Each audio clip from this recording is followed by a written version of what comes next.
a Esbieta Fernández, quien es electa diputada por el partido Juntos por el Perú. Esbieta, ¿cómo estás? Buenas tardes, gracias por estar aquí con nosotros. ¿Qué tal, Manuela? ¿Cómo estás? Bueno, un gusto conocerte a través de este medio. Un saludo también para todos los que nos están viendo esta hora y un saludo para toda mi región de Tacna, por la cual he sido electa también diputada. Maravilloso, Esbieta. Bueno, una importante trabajo, tarea que se les viene dentro de este nuevo Congreso bicameral. Además, va a ser la primera vez que tenemos Cámara de Senadores y de Diputados y donde se empieza a tejer la importancia de las alianzas. ¿Cómo llega Juntos por el Perú, sobre todo en estos últimos días que han sido movidos políticamente y que ya estamos casi en la previa de que puedan ingresar al nuevo Congreso? Cuéntanos de esas alianzas.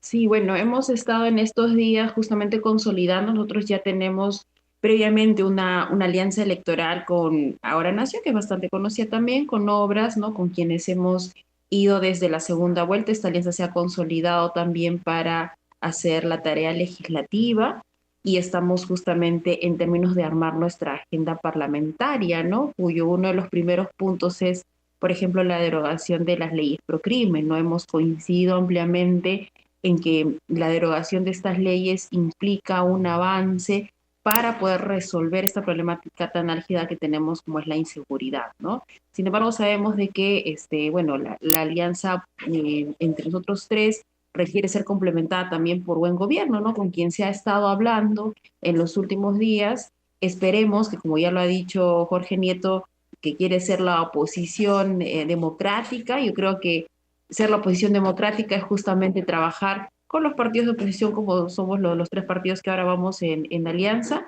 y esperemos ya terminar de consolidar estas conversaciones para tener finalmente una propuesta para la mesa directiva que se escoge en los próximos días. Justo te iba a hablar sobre eso, porque hace algunas semanas, cuando el senador López Chao estuvo aquí en el programa, nos habló sobre la consolidación de esta alianza, precisamente entre los partidos que mencionas, Obras, Ahora Nación y Juntos por el Perú, para presentar una propuesta de mesa directiva. Y de hecho, Jorge Nieto, quizás adelantando un poco de cómo votará su bancada, había dicho que le parecía saludable que ambas cámaras tengan a la oposición liderando dentro de esa mesa directiva. Esto podría ser un adelanto de que quizás respaldaría esa propuesta que ustedes presentan. ¿Cómo ves ese panorama? Yo espero que sí, Manuela, yo espero que sí, yo espero que buen gobierno finalmente terminemos de clarificar todas estas conversaciones que se ha tenido para presentar justamente la fórmula, bueno, en la Cámara de Diputados, que es donde nosotros estamos consolidando, ¿no? Como diputados la propuesta para la mesa directiva. Esperemos que buen gobierno se sume. Hemos tenido ya acercamientos, diálogos, pero todavía no se ha llegado a una consolidación, digamos, a una decisión final. Esperamos que, como te lo mencionaba hace rato, ¿no? Por el equilibrio de poderes, que lo ha mencionado bien Jorge Nieto, ¿no? Por ser una oposición que se requiere en este momento, sobre todo con los antecedentes que tiene el fujimorismo en los últimos años, requerimos estar muy unidos para plantear una agenda parlamentaria. Y algo importante, Manuela, también que me gustaría mencionar es que es necesario de que todas aquellas propuestas de mesas directivas empiecen a clarificar también la agenda parlamentaria por la cual van a trabajar, ¿no? Nosotros hemos sido claros, por ejemplo, en este tema, como te decía, de las leyes pro crimen, el hacer una comisión investigadora también para poder resolver, encontrar justicia para nuestros hermanos del sur, entre otras muchas propuestas, ¿no? Sin embargo, vemos tal vez de los otros partidos de que se lanzan al aire, ¿no? De forma ambigua algunas propuestas, pero no se menciona una agenda parlamentaria clara que yo creo que se tiene que poner sobre la mesa también por el bien del país que empieza justamente un nuevo periodo de gobierno. Justamente para abordar los últimos sucesos de la política, Keiko Fujimori habló en este discurso que tuvo en la entrega de credenciales sobre un nuevo periodo de reconciliación. Hizo mucho énfasis en la palabra perdón, ¿no? Que había aprendido a lo largo de estos años a pedir perdón, pero sobre todo, dijo la señora Fujimori, a perdonar. y había hablado, digamos, de manera discursiva, de diálogo abierto, pero analizábamos ayer justo aquí en el programa que había una disonancia entre ese discurso que parecía estar sosteniendo la señora Fujimori con, por ejemplo, los primeros equipos que ha presentado para la transición, que presentaban figuras recicladas de gobiernos anteriores, incluso que traían investigaciones fiscales abiertas o múltiples cuestionamientos, como estar llevando, por ejemplo, a quien fue director de Caliwarma, sumamente cuestionada por intoxicación masiva de estudiantes, o tener a Marco Vinelli, que tenía investigaciones abiertas precisamente durante el periodo que estuvo en el Ministerio de Agricultura, ¿no? Entonces, ¿qué opinas sobre eso y qué opinan ustedes a nivel bancada sobre cómo empieza a concretar estas acciones Keiko Fujimori versus lo que le dice, lo que le señala a la nación en sus palabras? Bueno, vemos, por ejemplo, esta comisión de transición de ambos gobiernos, ¿no? Vemos que las figuras que han estado dentro del gobierno de Balcázar, de Gerí, pues quieren ponerse, son parte de la comisión transitoria. Entonces, eso evidencia algo, ¿no? Que quien ha estado gobernando ha sido por las sombras Keiko Fujimori, ¿no? Con la misma gente que ha estado gobernando en los últimos presidentes que el mismo Congreso ha puesto, ¿no? Entonces, yo creo que es una mismocracia, ¿no? Como lo dicen en algunos términos, ¿no? Las mismas figuras recicladas, teniendo en esta comisión transitoria. Eso no nos da grandes expectativas, Manuela, ¿no? Sobre todo para esto que menciona, ¿no? El perdón, ¿no? Sin embargo, no se ha definido claramente en todas las conversaciones que se ha tenido, con las personas que han ingresado a esta oficina de la presidenta electa, ¿no?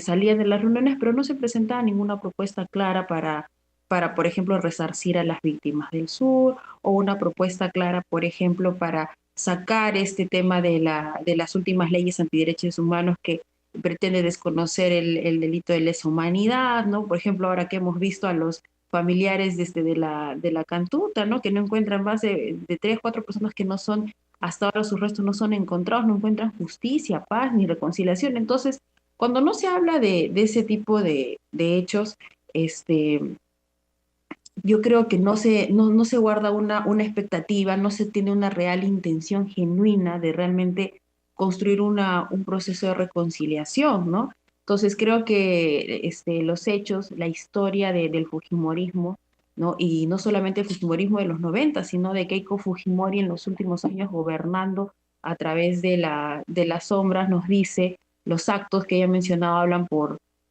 sí solos, y creo que la expectativa de ahora que nosotros particularmente guardamos no es que estas palabras, este discurso que haya dado, sean realmente genuinos o se puedan dar, ¿no? Nosotros apelamos como bancada a ser una bancada fiscalizadora, de hecho es parte de nuestra función, hacer una bancada de oposición contundente, no de resistencia solamente, sino una oposición contundente que vaya a luchar por la agenda popular, por la agenda en la cual nosotros hemos sido elegidos, y vamos a luchar por cada uno de esos puntos también. Sí, un poco de coherencia es lo que se pide en las acciones de Fujimori, ¿no? Porque el discurso estuvo muy bonito, muy empático, muy reconciliador, hablaba de la resiliencia, pero eso tiene que venir acompañado de acciones y de nombramientos concretos. Hablando sobre eso, hemos visto en las últimas semanas múltiples figuras políticas desfilando por esta oficina creada, ¿no? Nueva de la oficina de la presidenta electa. ¿Alguno de ustedes como oposición han sido invitados a alguna reunión, a hacer un espacio de diálogo, de conversación? No hemos sido invitados. Creo que este tipo de reuniones de las cuales, como te digo, no unas reuniones que uno termina casi para la foto, ¿no? Son reuniones para la exhibición, básicamente, no había ninguna propuesta clara, entonces no tendría ningún sentido ir a reuniones de este tipo, ¿no? Cuando entremos en funciones, evidentemente, de acuerdo a las necesidades de las gestiones, pues estaremos como bancada evaluando todas los diálogos que vayamos a tener. Sin embargo, no hemos sido invitados, y creo que tampoco es necesario que ninguno de nosotros asiste en estos momentos. Acudan.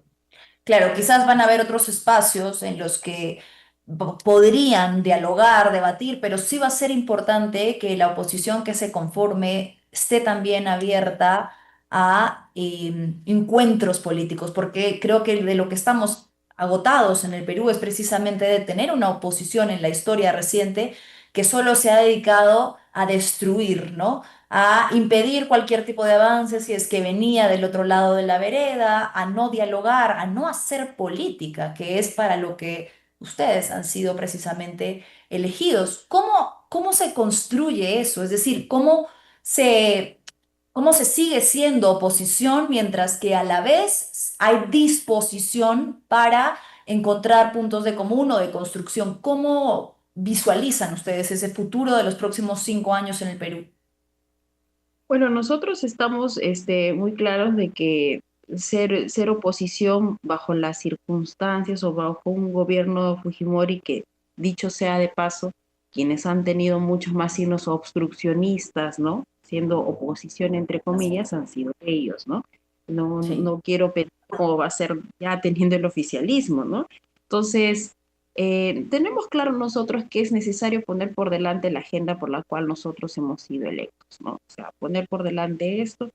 Te mencionaba yo, por ejemplo, este tema de coincidencia, puntos en común que tenemos todas las bancadas que hasta ahora hemos consolidado la alianza, como es la derogación de la ley procrimen o la comisión investigadora también para la muerte de los hermanos de Sur, la libertad también de nuestro presidente Pedro Castillo, retomar el tema también de la soberanía de nuestros recursos, atender primordialmente lo que se viene con el fenómeno del niño, por ejemplo, darle una mirada más a la problemática de nuestras regiones, ¿no? Por ejemplo, en el caso Tacna, de donde yo vengo, es sumamente necesario impulsar el tema comercial que ha sido dejado de lado por muchos años, recuperar nuestra soberanía hídrica porque estamos en un estrés hídrico que en algunos años ya nos va a poner prácticamente en una situación donde vamos a tener una escasez totalmente álgida de agua, Ujú. destrabar las paralizadas también, ¿no? Entonces, creo que hay muchas agendas, ¿no? En coincidencia que tenemos diputados de regiones, en coincidencia que tenemos con todas las alianzas y poniendo esa agenda por delante y también emplazando y diciendo, bueno, estamos siendo nosotros elegidos por más de 9 millones de peruanos que hemos ganado dentro del territorio peruano, queremos Sí. traemos la voz de nuestros votantes y eso es lo que tenemos que cumplir, básicamente, ¿no? Yo creo que no debería haber ningún tipo de, digamos, bloqueo, obstrucción al diálogo, al consenso, cuando se está poniendo por delante la agenda popular. Diputada, sobre uno de los puntos que ustedes han manifestado con mayor énfasis, que justamente menciona el tema de Pedro Castillo, ¿les sorprendió esta postura que mostró abiertamente Jorge Nieto, en la que señaló que durante una reunión con Keiko Fujimori le había planteado el tema de la liberación de Pedro Castillo? Esto sin duda le ha generado rechazo de una parte de sus votantes, que demuestra un poco, ¿no? Qué tipo de postura era la que esperaban de Nieto y de la bancada. Pero ¿a ustedes les sorprendió o era algo que estaba conversado?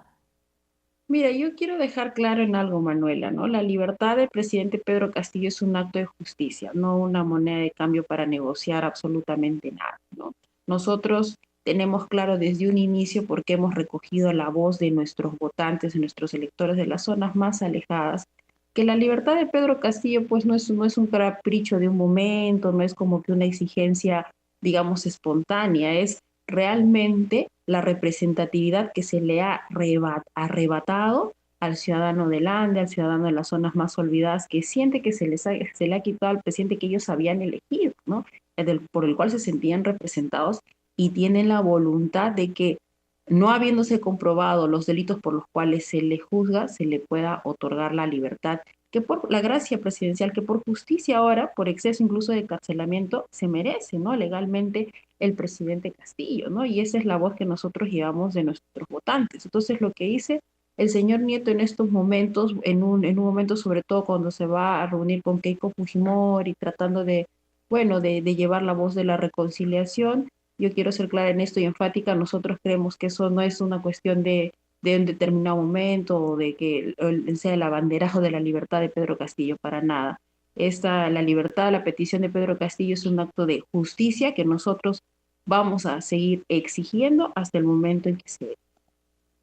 Claro, tienen claro entonces que tampoco es algo que ustedes como bancada pretendan utilizar, ¿no? Que podría ser una preocupación de algunas personas. Bueno, ¿qué pasa si Juntos por el Perú empieza a ceder a cambio de que se negocie la libertad de Pedro Castillo? Usted lo está diciendo, no lo consideran una moneda de cambio, no estarían entonces dispuestos a que esto esté en el medio de negociaciones políticas.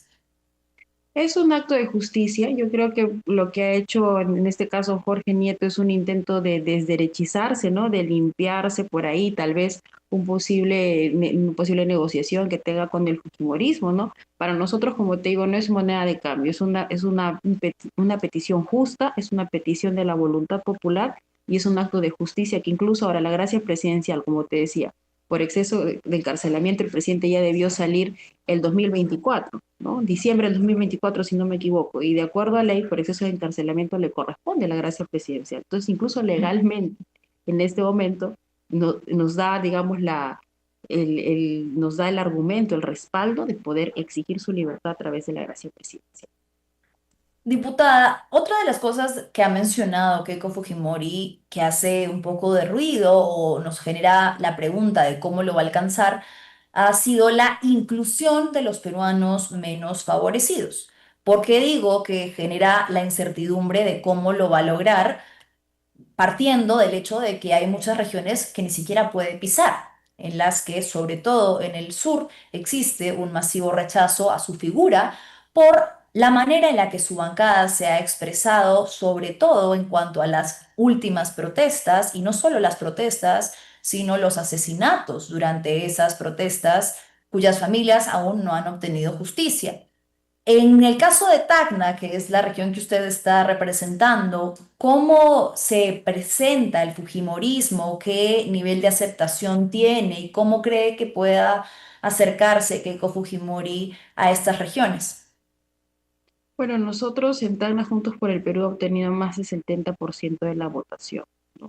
Hay un sector, si bien ha votado por Keiko Fujimori, incluso tal vez no necesariamente por la propuesta de Keiko, ¿no? Sino tal vez por la poca coincidencia que tenía con la propuesta de Juntos por el Perú, ¿no? Y como lo has dicho, es claro, en el sur al fujimorismo no lo quieren y por muchas razones, ¿no? El sur está históricamente olvidado, Manuela, ¿no? Nosotros vamos a cumplir en 3 años 100 años de reincorporación de Tacna a la heredad nacional y no hay ni una sola obra de gran envergadura en nuestra región. No tenemos un hospital regional, hay una carretera Colpa-La Paz que está inconclusa, hay una zona franca que mediante el Ejecutivo, que por cierto ha estado también apoyado, ¿no? Por propuestas congresales, ¿no? Se intenta limitar la frecuencia comercial de nuestra zona franca a través de la reducción de las partidas arancelarias, ¿no? No hay un desarrollo fronterizo, no ha habido un control regular de la migración tampoco, en fin, ¿no? Prácticamente Tacna ha sido una región que ha sobrevivido de lo que los comerciantes día a día pueden hacer y le ha dado flujo, siendo la segunda región que le genera ingresos al Perú en temas de turismo. Entonces, Mm. esta reparación que particularmente Tacna merece al ya estar 3 años al centenario de la reincorporación al seno patrio, yo creo que es algo que esperemos sea tomado, al menos desde la banca de Juntos por el Perú lo hemos conversado y estamos firmes y unidos en que pueda haber una agenda especial para la región de Tacna con miras a este evento tan importante, pero esperemos también que el Ejecutivo pueda darle esa mirada de darle realmente, no solamente en temas de presupuesto y demás, sino darle la mirada que hay un desarrollo fronterizo que pueda de alguna manera generar desarrollo en nuestra región, ¿no? Entonces estamos a la espera de eso. Yo creo que tomando todos esos puntos en cuenta, podríamos tal vez tener una mirada distinta. Sin embargo, no tenemos las expectativas dados los antecedentes de actuación que ha mostrado el fujimorismo en los últimos años. De acuerdo, diputada. Vamos cerrando porque se nos ha ido la hora. Me gustaría que le envíe algún mensaje a las personas que votaron por usted, que respaldaron su propuesta política, pero también para quienes recién la empiezan a conocer y que quieren saber un poco más sobre cuáles van a ser sus prioridades dentro de esta nueva Cámara de Diputados y cómo van a lograr los objetivos que tienen. Bueno, primero mandarle un saludo a todos mis hermanos y hermanas de la región de Tacna, mi región Aymara, Camisaraki, Gilatanaca, Cuyacanaca. Tenemos nosotros 3 puntos de agenda principales para nuestra región de Tacna, prioritarios, ¿no? Porque en realidad hay muchos por desarrollar, pero prioritariamente queremos atender a corto plazo este tema de la zona comercial, que ya en el 2027 se reduce o se limita la partida arancelaria de productos que son necesarios para el comercio y el desarrollo económico de nuestra región. Esperemos también que tener todos los avances necesarios. El segundo es el tema hídrico también, recuperar este recurso hídrico que va a estar en escasez de acuerdo a los estudios y hacer el control político de las obras inconclusas, ¿no? Y a nivel nacional, desarrollar el tema de la salud mental. Yo soy psicóloga, Anda. hace muchos años sí, es sumamente importante. Hace muchos años tenemos promulgada la ley de un psicólogo por colegio y hoy, Manuela, no tenemos ni siquiera el 40% de cobertura a nivel de psicólogos educativos en el país, siendo más de 60.000 psicólogos colegiados que podrían estar dentro de este espacio tan necesario para nuestros niños y adolescentes. Sin embargo, por un tema de presupuesto y la voluntad política, ¿no?, de no darle la estabilidad laboral necesaria a nuestros psicólogos, es algo que no se puede hacer y lamentablemente tiene un impacto fuerte en el desarrollo de la salud mental de nuestros jóvenes. Vamos a luchar por eso también y vamos a luchar por una verdadera salud mental comunitaria que llegue a todos y todas los peruanos.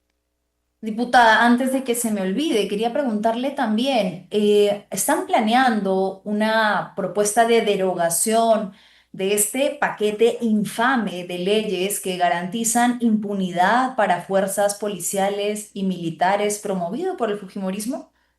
Totalmente, totalmente, Manuela, es algo que lo hemos incluido ya en conversaciones con nuestros hermanos diputados también, la derogación de estas últimas leyes planteadas por el presidente del Congreso último, Rospigliosi, ¿no? Que Sí. pretende dejar sin ese asidero de justicia que se necesita cuando las fuerzas policiales o las fuerzas armadas pues han incurrido en lo que ha sucedido, por ejemplo, entre 2022 y 2023, ¿no? Las responsabilidades que se tienen que determinar de parte de las fuerzas del orden. Sin embargo, con estas medidas, pues quedarían sin ser juzgadas y vamos a plantear la derogación de todas estas leyes antiderechos humanos como la hemos denominado. Bien, diputada, muchísimas gracias por su tiempo. Esperamos tenerla más adelante aquí en el programa. A lo largo de este periodo va a ser muy importante también ir conociendo a estas figuras que creo que es necesario, importante y valioso que entran a política desde puestos importantes de representación, ¿no? Usted está representando entonces a su región y eso tiene que ver con que realmente haya diversidad y una agenda regional que descentralice la política también. Así que en ese sentido, los mejores éxitos y la esperamos pronto por aquí, de regreso. Gracias, Ela, un saludo y un gusto. Gracias. Un abrazo.